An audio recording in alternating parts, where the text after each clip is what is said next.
திருவள்ளூர், காஞ்சிபுரத்தில் கனமழைக்கு வாய்ப்புள்ளதாக வானிலை மையம் தெரிவித்துள்ளது.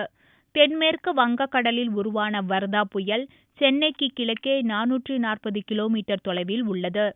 மேற்கு நோக்கி நகர்ந்து திங்களன்று பகலில் வர்தா புயல் கரையை கடக்கிறது. தெற்கு ஆந்திராவையும் வடக்கு தமிழகத்தின் கடலோர பகுதியிலும் கரையை கடக்கும்போது திங்கள், செவ்வாய் கிழமைகளில் மழையை பொழிய உள்ளது.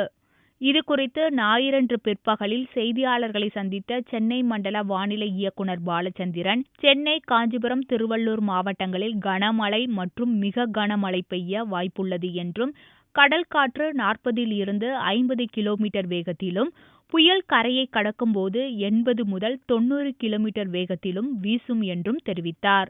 கடல் கொந்தளிப்பாக, சீற்றமாக இருக்கக்கூடும் என்றும், எனவே மீனவர்கள் கடலுக்கு செல்ல வேண்டாம் என்றும் அவர் கூறினார். தென்மேற்கு வங்கக்கடல் பகுதியில் நிலை கொண்டிருக்கும் அதிதீவிர புயல் பார்த் இன்று, அதாவது டிசம்பர் 11ஆம் தேதி காலை 8:30 மணி நிலவரப்படி சென்னைக்கு கிழக்கே சுமார் 440 கிலோமீட்டர் தூரத்தில் நிலை கொண்டுள்ளது.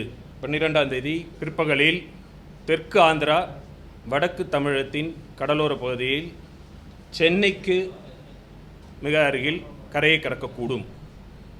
இதன் காரணமாக இன்று மாலை துவங்கி வட தமிழகம் மற்றும் தெற்கு ஆந்திர பகுதிகளில் மழை பெய்யக்கூடும்.